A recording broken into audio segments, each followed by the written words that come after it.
যে এইভাবে হলে হবে কিনা, নাকি আরো সুন্দর ভয়েস দিতে হবে? ভয়েস আরো ক্লিয়ার দিতে পারি, একটু হ্যাঁ তো এডিট করলে মাউসে কি? কইলেই হইবে। হ্যাঁ, ফয়সালার একটা মাউস আছে যাই দেখো, এটা হেডে কইলে হয়তো আরো ক্লিয়ার হইবে। এটা কি মোবাইলে লইয়েই কইছো নাকি হেডফোন দিয়ে? মোবাইলে। মোবাইল লইয়ে কইছো কেমনে, দেখছো কেমনে?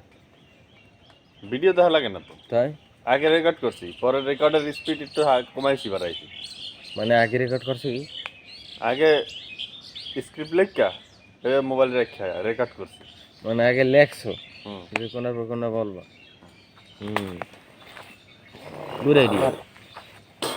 ভাই তুমি ভিডিও বানাচ্ছ, আমি যাই। শরীরটা আরাম দিতে শেষ। প্যাডে লাগছে মেয়া খেয়ে যা। ব্যাকগ্রাউন্ড মিউজিক তো লাগাই নেই, ব্যাকগ্রাউন্ড মিউজিক লাগাইলে আবার একটু ক্লিয়ার হইবে না। হ্যাঁ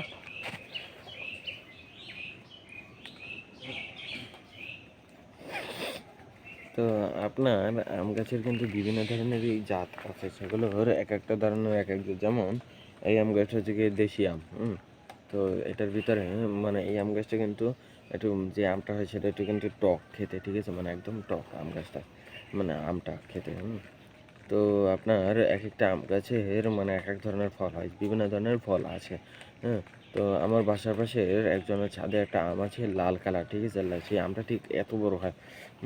মানে আগে বলতো যে এত বড় বড় আম হয়, এত কোনো সময় বিশ্বাস করি না। তো এই গেছে বছর মানে 2000, হ্যাঁ এই বছর আমি আমটা দেখে, মানে এই বছর প্রথম দিকে আমটা দেখে আমি তো পুরো অবাক, যে এত বড় কি আম হয় নাকি গাছে, লাল একদম পুরো আমটাই লাল।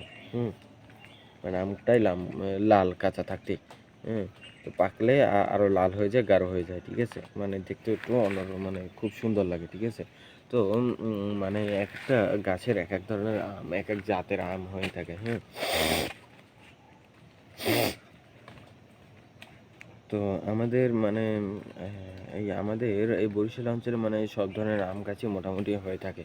হ্যাঁ, তো আম গাছ লাগানোর জন্য একটু খোলামেলা জায়গারই দরকার। হ্যাঁ, আম গাছ কিন্তু যদি লাগাতে চান তাহলে আপনার দেখা যায় যে আপনি যদি 2 হাত করে, মানে চারপাশে 5 হাত করেও মেলা থাকতে হবে, উপর পর্যন্ত, একদম নিচ থেকে উপর পর্যন্ত, মানে সেখানে রোদ্রু পড়তে হবে।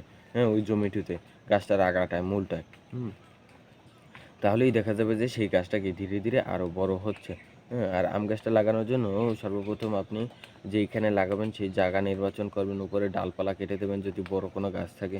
হ্যাঁ, কেটে দেওয়ার পর ওখানে একটু মানে 2 হাত বাই 2 হাত মাটি খুঁড়ে, মাটি খুঁড়ে উঠাবেন একদম, উম, পাশে উঠিয়ে তারপর ওখানে একটু গোবর সার দেবেন। হ্যাঁ, মানে গোবর, মানে গরুর যে গোবর